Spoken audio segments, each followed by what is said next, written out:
Hello everyone, welcome to William and the Magic Box. Today on our show, we are going to have Vincent. Vincent is from Texas in the USA. So let's see what Vincent has to say. Enjoy the interview. So hello Vincent, how are you? I'm okay. Ups and downs. How's your day being so far? It's been eventful, but those are the best days. I see. So tell me, where are you based? Where are you from? I am originally from San Antonio, in Texas, and sure do love it there, but it got too expensive to live, and also I was in the hospital for a long time, and so I came up here to Burleson now, so that I could, keep healing, getting better. And I'm in school for nursing at UT Arlington, which is why I'm still here in Burleson. Oh, I see. Okay, now I understand now. Cool. And how is going your course so far to become a nurse? Well, I'm loving it. It's very intensive. The accelerated programs are really intensive. You do a semester in a month, but it's fascinating subject matter. It's getting to learn a lot of new skills to go on top of what I knew already. My dad was an Army and Air Force medic, and thus a nurse when he left. So we get to have long nursing talks where I surprise them about all this new information that they didn't know when he was working. Wow. And how long have you been studying for? Uh, Not too. I think coming on a year might be like 8 months. It's hard to know because every class is a different length. Some of them are a Mhm. month, some of them are 6 weeks, 8 weeks. They all change, and you just try to power through it. I see. And you are the only child or you have siblings as well? I have three half brothers and a sister. Wow, big family. Yeah, I mean, plus there's my brother-in-law and my sister's kids who are amazing, and lots of cousins. I'm Mexican, so Mexicans have traditionally very large families. Amazing. Right, so before we start our journey, William the Magic Box, Vincent, I would like to tell me something interesting about yourself. Oh man, something interesting about myself. I for a short while was in music school when I couldn't decide what I wanted to do, and so I play violin and viola fairly well enough until I switched to another major. But I also was required to learn a whole bunch of other instruments, so I could pick up a guitar, sit at a piano, an auto harp that's barely a real instrument, all kinds of stuff that we had to learn for a while. So I can make some different instruments work. They may not Amazing. sound nice, but I can make them work. I'm sure it does. I think you're just being modest. Nah, I sucked at those. But I'm okay at viola and okay at violin, but I haven't done it in a while. Focused on writing and then focused on nursing. Amazing. Are you ready to go on a beautiful journey through your memories in life and to share your point of views? See how beautiful it is that I had in my life. Amazing. Welcome to William and the Magic Box. So I have here a best friend, okay?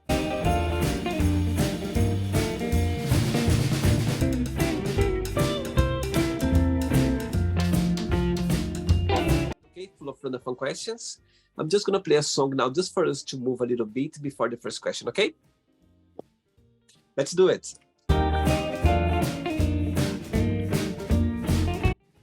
Okay, Vincent, before we start the game, during the journey, if it comes up a question that you don't want to talk about some reason, you don't want to answer, always can change, okay?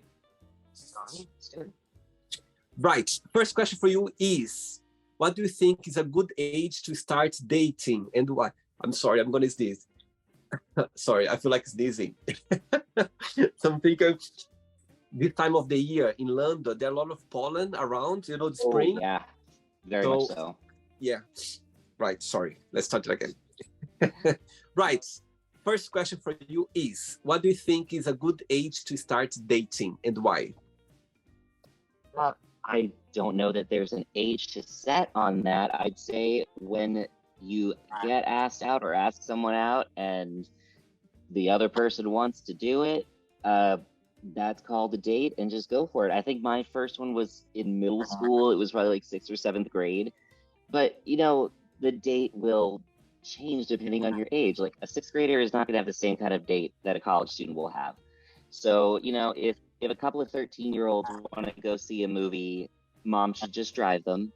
And it's not something that's so wild to do. I've even seen toddlers, say like, I have a girlfriend at school. And you know what? It's adorable. So, let people live. How is the dating life, the city where you live right now? Tell me, is easy for dating? How is your understanding? Not great. I was actually engaged somewhat recently. That kind of fell apart. So I'm certainly not dating now, but I can also just like, if I take a look at the dating app, it's a hellscape out there. I mean, it's crazy that, I'm gay and this is way out in the super conservative farm country. So I don't know, if I wanted to date, I very much doubt I could. And in the gay community, I'm kind of getting too old to date. I'm 35 and I'm not rich.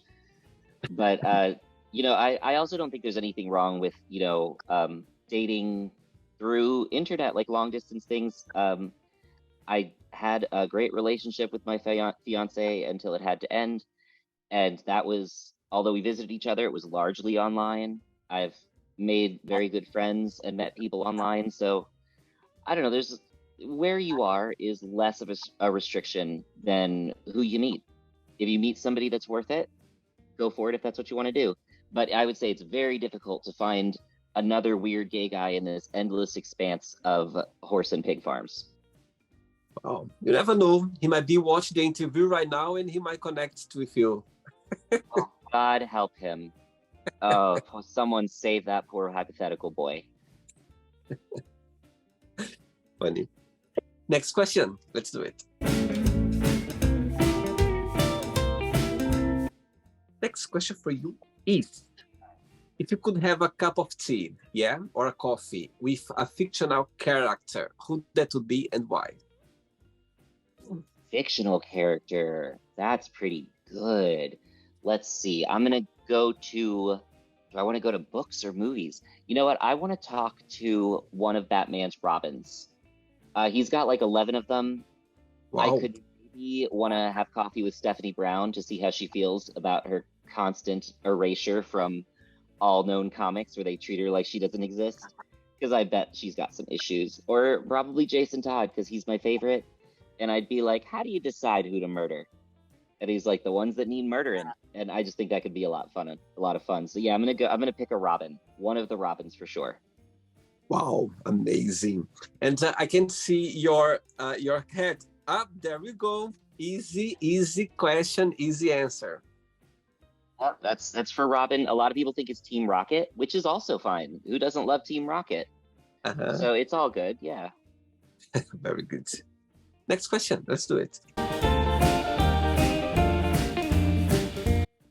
Before the next question, tell me so far, what do you enjoy the most about your nursing course, that you are taking right now?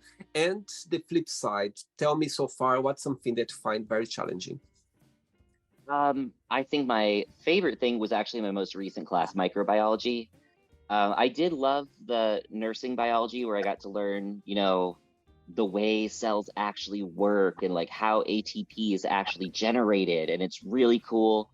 But microbiology has just been so fascinating and I really loved it. It was my hardest class by far, but that's been my favorite subject. And I would say the downside is a downside I think a lot of people have with accelerated classes where a lot of the classes are online, is that a lot of times there's essentially no professor because the entire class that you pay thousands of dollars for is just a collection of YouTube videos stolen from Khan Academy so that you can teach yourself the topic and, take some tests that were stolen from another website, see some charts that were stolen from a professor at another university. And by the end, you feel like you taught yourself the subject, and then they ask for a professor review, and you're like, when was there a professor? All of this was free information that was out there with Google and YouTube, but I had to pay $3,000 or something. Wow. to just see your collection of YouTube videos, that how valuable a service. So sometimes I just wish there was more professor made dedicated content, which that not all classes are like that. Microbiology wasn't. That professor put in her all. But I've Mhm. also had a lot of classes where I'm just like, which Khan Academy YouTube video am I gonna watch today? And interesting chart that this professor at Cornell posted for his class because he made it. And then you see them talking about like the importance of academic honesty and never plagiarizing. And I'm like, most of your courses are stolen copyrighted material. Come on now. But I think that's just a weakness with online courses and accelerated courses. It's never going to be perfect, but you know, it's still up to you to absorb and learn the material one way or another.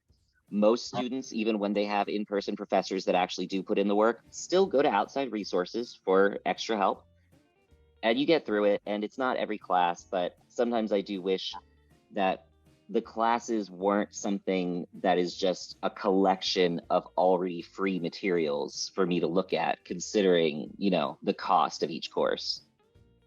And how often do you attend the classes in person? Well, that comes in the upper division, and that is going to be mostly in-person classes and largely clinicals, which I will be in a hospital, you know, shadowing, and it'll also be some of the more practical things, you know, getting your venipuncture right, you know, Mhm. getting your med doses right.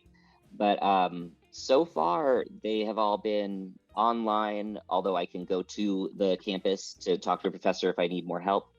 But it's kind of half and half. The first half is mostly online. The second half is almost all in person I see. and at a hospital where you work, I think, 3 days a week.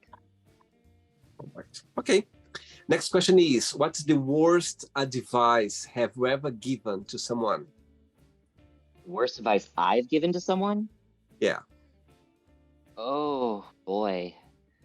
God, no one should listen to me. It's such a bad idea. Um, I think a lot of people have brought over, you know, potential partners, dates, or spouses to see like what I think of them. And then I'm like, yeah, they seem awesome. They were really fun and cool. And then they get into the worst relationship ever because you can't really judge someone from one quick impression. And in the end, I think I need to adjust my dating advice and marriage advice and relationship advice I get to everyone to be like, hey, don't do it. Just don't. Just don't. And that means that they still will, but they'll only do it if they trust the person and love the person and it's functioning so well that they'll ignore my advice and do it. But my default advice, I think I'm going to just start telling people like, I don't know, it's going to be, just don't. Just don't.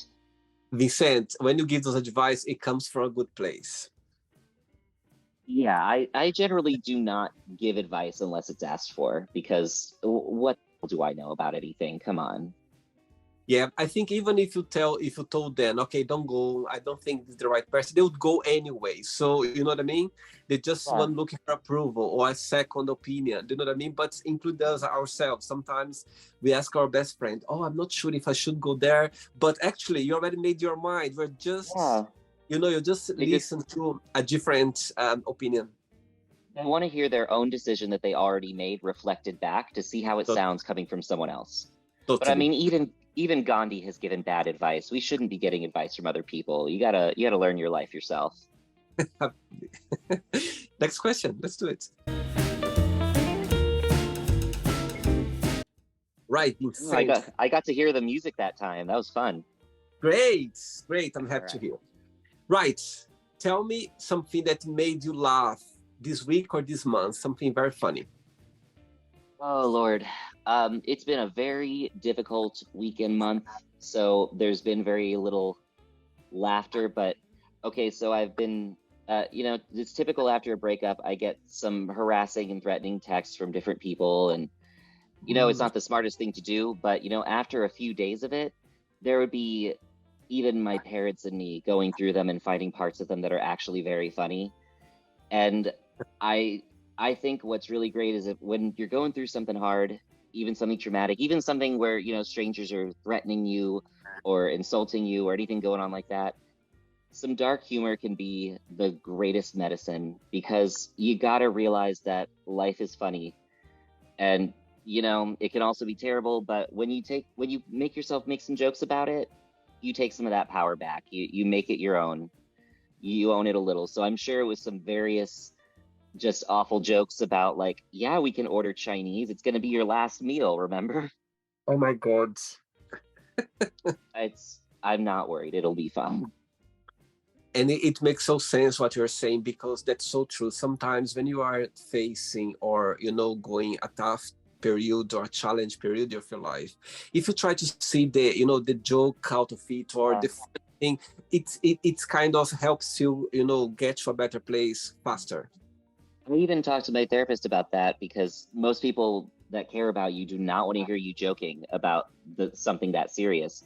But she said, no, it's actually very appropriate because it's the human being's way to make that event and own it instead of hide from it and kind of embrace it as part of life. And, if it's your situation, if it happened to you, you can make all the dark jokes you want. Just, avoid making them about other people. That's theirs to do. Good point. Very good point. Ready for another question? I am. Let's do it. Next one.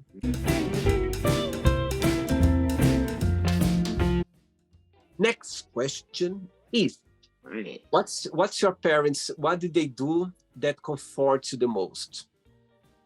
What do my parents do that comforts me the most? Mm-hmm. Well, my mom comforts me a lot. She's always, always there for me.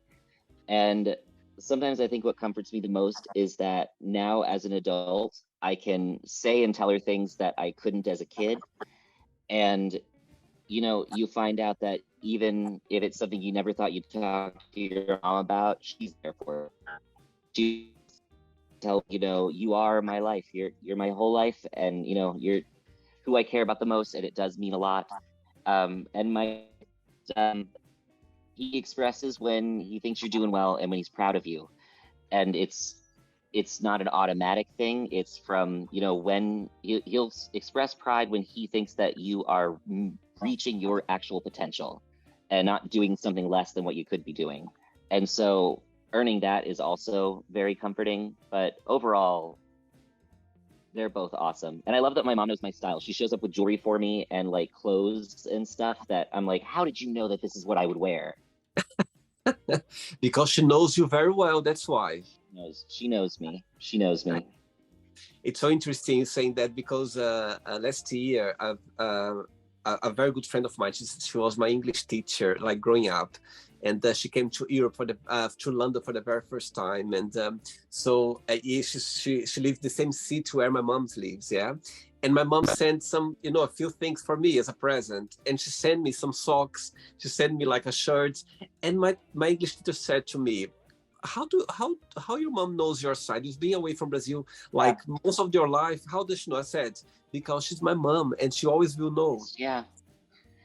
And that's not the case with every parent. Like, not every parent and child have a good relationship. Not everyone's a mom or dad that you would want to lean on. And so I think that makes it even more important to take that support, let them be there for you, and appreciate the hell out of it, because it's a much rarer thing than what we'd like to think it is.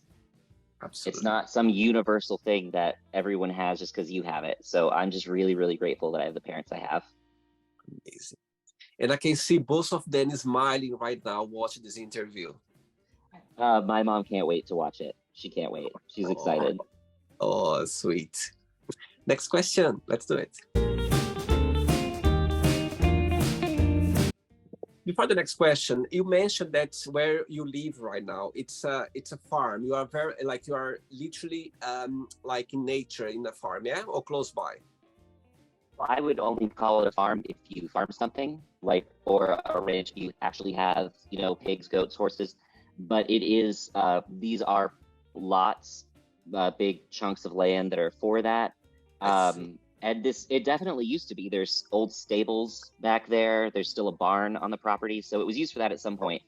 And then all the areas around me, technically, I think you would call them ranches rather than farms, because they're not planting crops. They're taking care of horses, a lot of cows, some pigs, chickens, that kind of thing. It's so beautiful though. It's absolutely gorgeous. Yes, I'm asking that because when I was checking your profile, I could see a lot of pictures of you, with animals and in nature. And tell me, you always had this good connection with dogs, with animals. I could see a lot of pictures of you. Yeah. Animals, which just because of messy classifications, we can say any critter that isn't a person. Uh, they can make better friends than a person can a lot of the time. Um, it's weird to me that people are so afraid of things like a spider or a cockroach that has no ability to hurt you whatsoever, much less a desire to. But like, you're not afraid of a person. A person is a million times more dangerous and will hurt you intentionally for no reason. A spider, no. And I just love spiders, and we have tons and tons of spiders on the property. And I take a lot of videos and pictures of them. I just think they're so hardworking and they're doing such a good job. Okay. Next question is, tell me something that you won, something special, and how did you win it? Something I won. When I was in high school, I won the Dartmouth Book Award. I only vaguely even know what that is, but it did mean that someone came to my classroom from Dartmouth and gave me a book that had signatures of people that I assume were important. And as far as how I did it, I know that in high school, they always had us applying for every scholarship opportunity we could. It was like a daily thing. And the only difference between me and all the other kids is that I really systematically kept track of my volunteer service, my school involvement, when I was at a play, when I volunteered here or there, and for how long. And so I was able to give a much more detailed application. And it was a funny story because it was during a phase where I just let people write on my arms and stuff with pen just to pass the time, really. And I mean, what's the big deal? You wipe it off with water. And so that day, a few classmates had covered my entire arms, like from shoulder to wrist, all with drawings that looked like tattoos, and I just looked insane. And that was the day he showed up. And when he was like, which one of you is Vincent? And then it was me, and he was like, oh. Like it was like, okay. And you could tell it was like they were not hoping to get the guy with graffiti going down both arms, but what's he gonna do? I still got the book. Amazing. Did you like school? I liked college. I was not a fan of school. Mm-hmm. And there's a lot of reasons for that. Our school system is not perfect. It's Mm-hmm. not run perfectly, and you don't necessarily learn the most useful things. Everyone gets a different experience out of it, though. Yeah. And I liked focusing on music and extracurriculars, clubs. That was fun. But I really loved being in college. When I was a music major, when I was doing my English one, when I did the writing masters, and now for sure doing nursing. Because I just love to learn stuff, which you don't necessarily need school to do. But school will show you things to study and learn that you hadn't even known existed. So it kind of opens more opportunities to learn. And I love to learn. I don't know what people do all day if they're not just learning, or having jobs and caring for kids and legitimate things. But that's how I fill my time, is just learning new stuff. Absolutely. I think when you learn something new, like someday, every day, I think you just won your day. Just your day, okay, it's done, my day. I learned something. Could be anything. Could be anything. Yeah. Like anything. There are times I write papers for school that were not assigned and that I can't even turn in because they weren't part of the class, but I just wanted to research something that we talked about so bad. And so I just wrote a paper for no reason. Amazing. 3 questions left for you. Let's do it.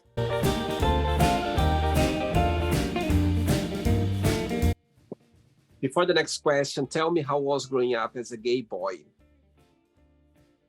Fine. Hippie parents. They certainly didn't care. It wasn't something I even discussed or talked about in high school, not because I was closeted, but just because when someone would say like, hey, I think you're gay or bi or something, and I'd be like, maybe, but there are no cute boys at this school. It is absolutely not worth testing that out here. Like, who am I gonna have a crush on to test this with? Let's just stick with status quo for now. And then I explored more in college, and I think my big grand coming out was literally that I just changed my interested in on Facebook, and I was like, that'll do. And Wow. a lot of that is luck. I've never been bullied for being gay. I've never been subject of a hate crime or prejudice from family or anybody, but that is so insanely rare. So I know that I am just really lucky that that hasn't been my experience, but I know that it is an extremely common experience. So it's just another one of those situations where you can appreciate having advantages that maybe others don't, as long as you keep in mind that what you went through is not the standard fare for everybody. So just enjoy your luck while you have it. And you mentioned at the beginning of the interview that your parents, your family, they're all from Mexico. Originally, my grandmother was. My grandmother is the one that immigrated here, I see. and so we all got varying levels of Mexicans, as some of us marry white people, and we mix things up. But culturally, we're still Mexican, and that's great because we know the best pastries and the most delicious food. Amazing. Next question is, who is your biggest hero? Okay, so I've had many heroes. You know, anything from fictional Batman and Robin to real life people. And honestly, I have found it to be a poor practice to have. Because when you make someone else your hero, whether they're real or not, you're not seeing them as a person anymore. You're seeing them as an ideal, something to work towards. And ideals and things you work towards should be ideas and things, not human beings. You shouldn't do that to another person, because now, what if they're not always going to be perfect? And now they feel judged because they were someone's, quote, hero. What if they make a mistake? What if they change over time, which everyone should have the freedom to do? So I have just never seen it as a beneficial practice to necessarily have a hero. Maybe if you're at a job and you find someone who's really good at the job, like they're efficient, they're fast, that can be a role model. That can be a business role model, maybe a mentorship. But your hero should be your ideal version of yourself. Make in your head what you would be if you were everything you wanted to be. If you reached your perfect potential and had everything that you need, make that in your head and make that person your hero. My God, what an answer. Wow, I love it. Very interesting. I love that. Thank you. 2 questions left for you. Let's do it. Next question for you, Vincent. Ooh, tell us about your first kiss and your first love. Okay. My first kiss was in middle school. I'll use a fake name because I don't want to dox the poor girl, because she's a great person, and I think we're even maybe still Facebook friends. I don't know, but you know, no one should ever admit they dated me. It was middle school, and I remember it was like my first kiss at my bedroom door, and I'm sorry, Samantha, I'll call you Samantha. It was terrible for both of us because we were kids and we didn't know what we were doing. Of course. And so it was just weird and bad. You try to get better as you go, and not every kiss works with every person. As far as you wanted first love, Yeah. well, I mean, I'm sure there were times I said I love you to almost everyone I was with, especially when you're younger and you don't really understand the full scope of what that means. So you're just saying it to everybody that you think you love. So to those that I may have said I love you to, and you watch this and it's not you that I'm talking about, you're an awesome person. We were just very young. Yeah. But let's see, the first person, actually, I would genuinely say the recent fiance that things didn't work out with. I think in the past it wasn't love so much as seeking validation, and I think with him I did experience some real love.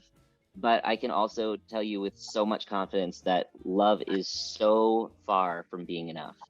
You need so much more. Love helps, but you need safety. You need security, not financially. I mean, you need to know that that person is always going to care if you live or die, that they'll be there for you when you need them to, that your personalities mesh, that your goals work together, that you have the same ideals. And love is one tiny facet in a massive amount of things that need to converge to make a relationship that not only works, but is healthy and safe in the long term. Because short term, not so much. And maybe I was in love with someone before that. I'm sure I've said it, but I just, you know, as I learned more about myself, I think a lot of those situations were telling a person I love them because I was just desperate to love myself. And that's such a more difficult goal. Like, I think everyone out there can relate to the fact that it is so much easier to fall in love with absolutely anyone except yourself. Like, you will forgive anything somebody else does and still love them. But if you make any kind of mistake, you'll think you don't deserve to love yourself for sometimes people's whole lives. So I don't know, not to downplay the emotion, but I think the truest love I had was the most recent. But I can also reinforce that that is a small part of a big picture, and every part needs to fit together. So, you know, think about it. Don't just base anything. Don't just base things entirely on your feelings.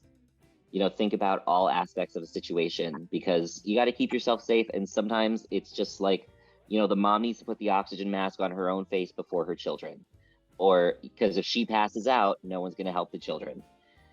And so a big part of it is, you know, if you're in love, that's wonderful and beautiful, and I'm happy for you. Please put your own mask on first. Oh my God, I just want to keep talking to you, because I love the way your, you know, your point of views, the way you know, approach some topics in life. Very interesting. Hit me up if you ever want to do another video. It's been a lot of fun. Last question, ready? Yes. Let's do it. Last question.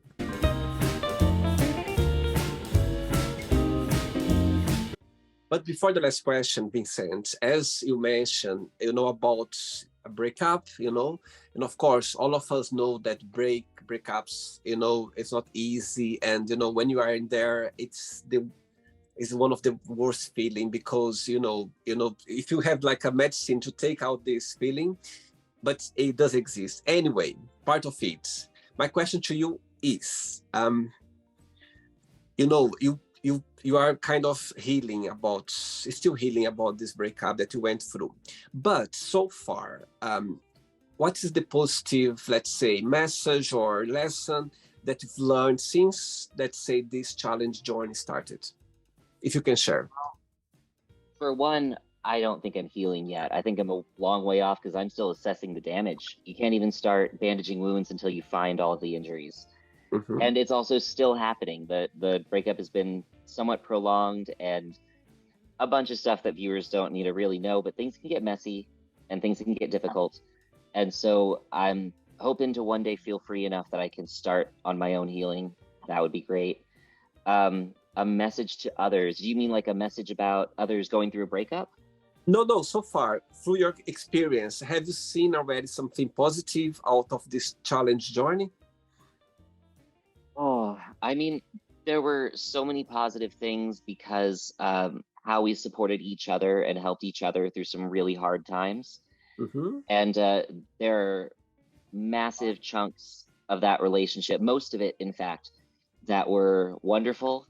And I'm going to spend the rest of my life trying really, really hard to focus on those parts and make those parts how I think of that person, and try not to change their identity in my mind to times when maybe they weren't their best, or mm-hmm. times after a breakup when no one's their best. So I'm hoping in maybe months or years, as I heal, I can reshape the picture of this whole thing in my mind and make it a picture of, you know, yeah, a lot of bad stuff happened and you learned from it.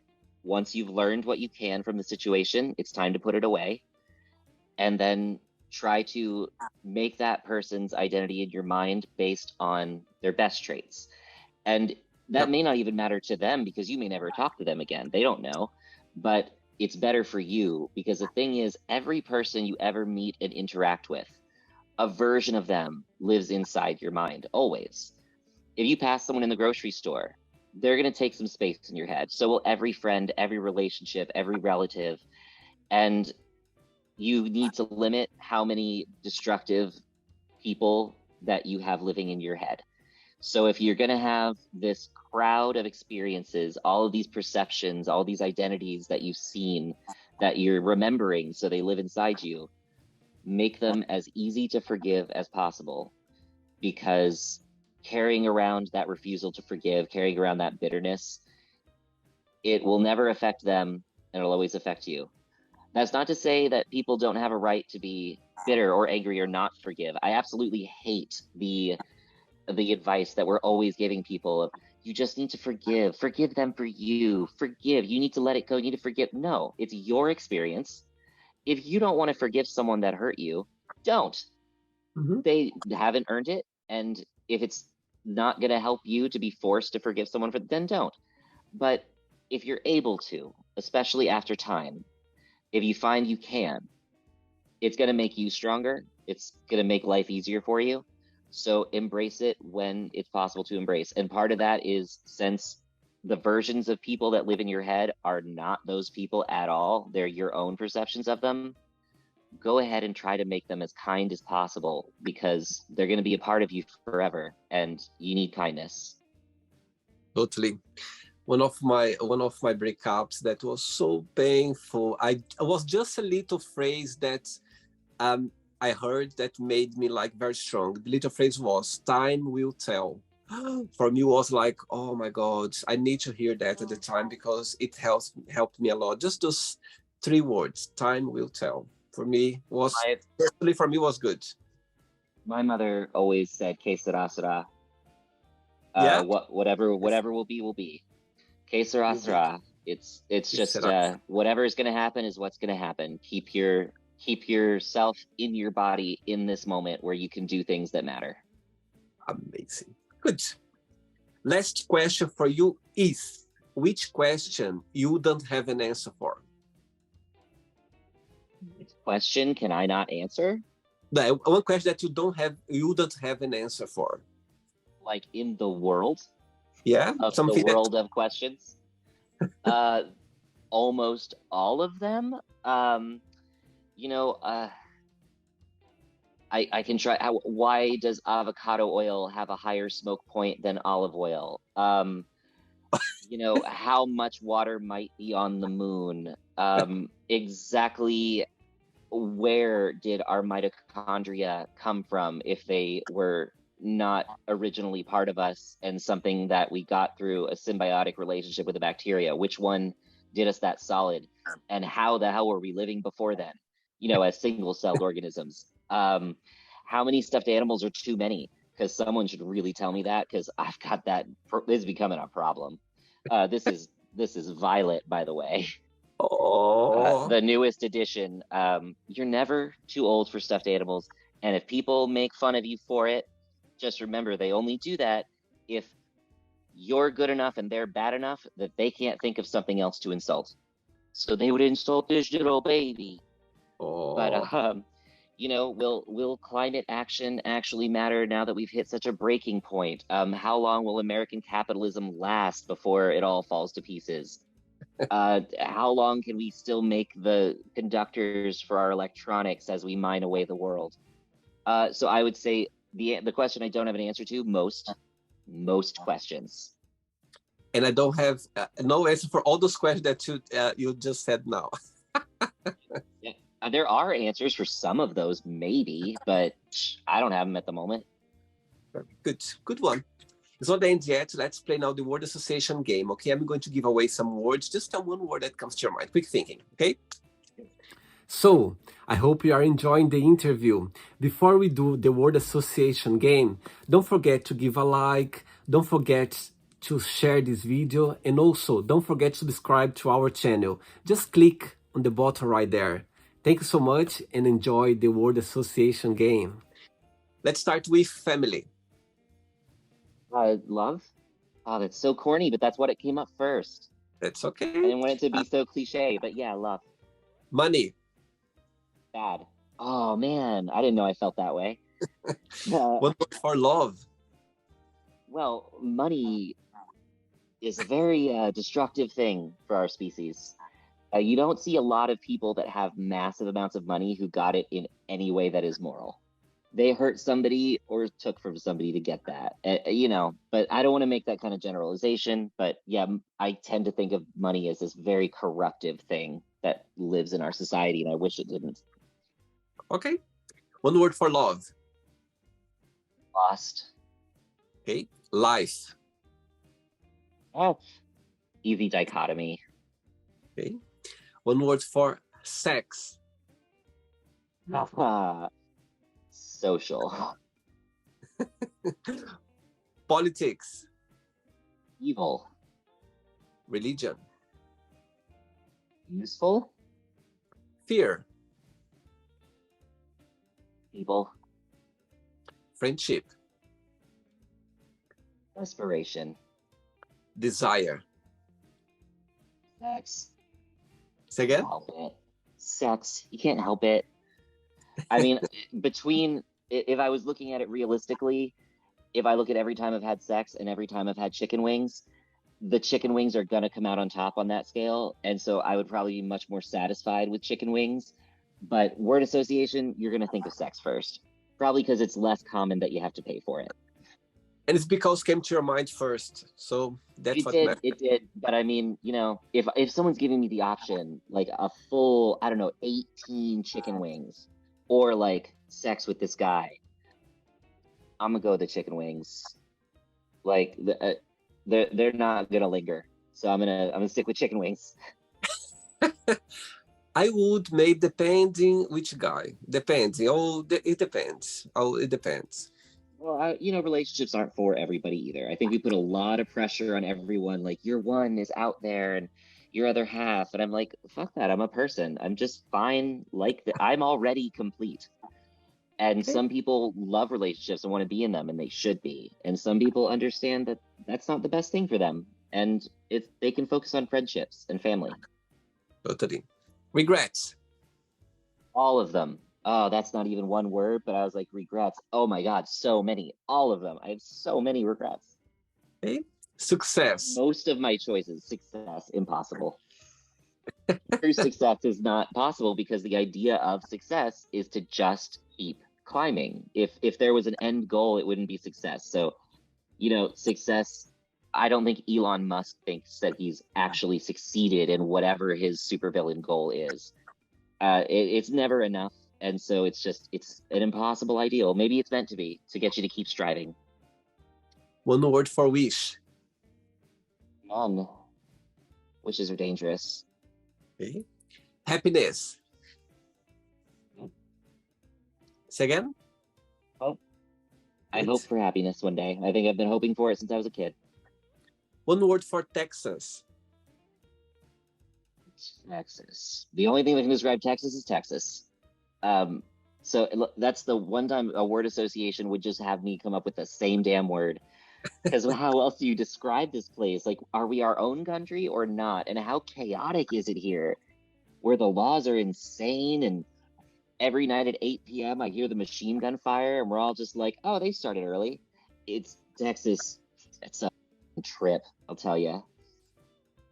One word for USA. I'm not going to say the word I thought of. I don't want this to get comment bombed for you. Okay. I can't say an honest take on the United States and you not have to end up taking this video down. That's okay. Let's cut this off. Yeah, we'll pass on that. Right. And the last one now, nursing. One word. Care. It's about caring. It's about caring for others. Let's pretend now I'm going to meet your best friend for a coffee, and I'm going to ask your best friend, what is the most beautiful thing about Vincent, and what's something that he still needs to work on, to improve on? What your best friend would say? The level of I don't know is immense, because if I knew either of those things that they would say, my life would already be perfect and fixed. I absolutely do not know what's most beautiful about me, or specifically what and how to fix. So I just try to fix all of it. But I mean, if I could predict that, I'd be the perfect life genie, I have no idea. They'd say something super sweet both times for both questions. I hope. I don't know. I don't know. Maybe they despise me. We'd find out, wouldn't we? I'm sure they're gonna say good things about you. I'm sure. Oh, not everyone does. Let's play now, Vincent, and the magic box, and you can ask me a question. Right, you can ask me a question now. First, I want the audience to know I was not able to hear the music any of those times I danced with him. It's okay to dance in silence. All right, so my question for you. Do you think your identity, the idea of who you are, is something that you create or something that's created for you by others? And if both, which of those do you think has more influence? Wow, good, beautiful question. My God, I love it. All right, good question. I think that my identity, it's something genuine that it's created by myself somehow. Yeah, always been very, let's say, I feel lucky and privileged to always, since young age, actually, my parents, they always been very supportive in a way that they let me free. You know, I remember growing up, I was very lucky. My parents always said, whatever you do, whatever you choose, just make sure that you are happy and you are not make someone sad, or you don't want to, this main thing. But I don't remember my parents like saying no for me for something that I want to explore, or something that's, I remember that growing up. So for me, I think I was lucky enough to be able to say that I believe that my identity is the one that I created, something genuine about myself. Of course, saying that, growing up, as an adult as well, I think the world around you somehow influence you as well, somehow, in different aspects, in different ways of living life. I believe that. But what I believe is, I think that myself, I've been lucky enough to express the way I am. And at the same time as well, make mistakes like almost every day. And I'm grateful for those as well, because, it's kind of building the person who I am. Not easy sometimes to deal with them. Sometimes, most of the time it's not easy, but I believe that, I can tell that I believe, not sure if I'm wrong or right, but I believe that, that's the influence of being myself being created by me, I believe. So my follow-up to that, it sounds like that you believe your identity is internal, that you create it with your own thoughts, beliefs, and actions, and then the most that happens on the outside is that your experiences with the world affect your internal decisions about identity. So would you think that there's possibly an external identity that other people decide for you? Because most people have an idea of who they think someone else is. I know what I think my dad is. I know who I think my mom is. And yeah, that's influenced by what they do, but it's also something I project onto them. Identity can be projected onto you by the people around you. So do you see that as something separate, like your external identity versus your internal identity? I think that I think that they are very similar in a way. I believe that I think that you're totally right. I think people, they, like when they see or what the situation that they relate to you, all of us, we kind of make this impression of the person. You know what I mean? But I think that when you spend more time with this person, or when you share some time with this person, that's when you start to realize things. Could be in a positive or negative way, I believe. But yeah, I believe so. I believe that the external world somehow as well. Sometimes, for example, I remember once at one of my previous work, this girl came up to me that I had very connect with at work, and she said, "William, do you have problems in your life?" And I was like, "Oh my God, what do you mean?" She said, "Oh my God, I never seen you like complaining or saying things." And I was like, "Of course I do. A lot of problems, like People with the everybody else." most problems. Yeah, but Like, the way if you have so many problems, you can't even pick one to complain about.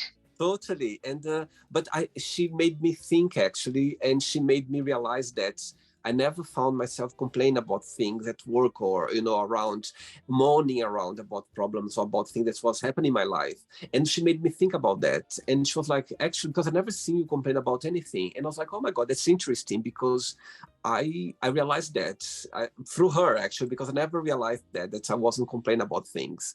She made me think. So yeah, so I think that, you see, she had this impression that I had the perfect life because I wasn't moaning about anything, I wasn't complaining about anything. But that's how people, they see you. That's how people, I know we project a way we are, and sometimes we come across as well the wrong way. I understand, I believe that as well. So I think that's, it all takes time as well. And some people, and sometimes you can be the person you are. There's always someone that they're not going to agree with you for some reason. They're not going to see the real you for some reason. And it's a bit Usually missing information. They're usually missing huge pieces of information, absolutely, or have made a judgment based on someone else's judgment.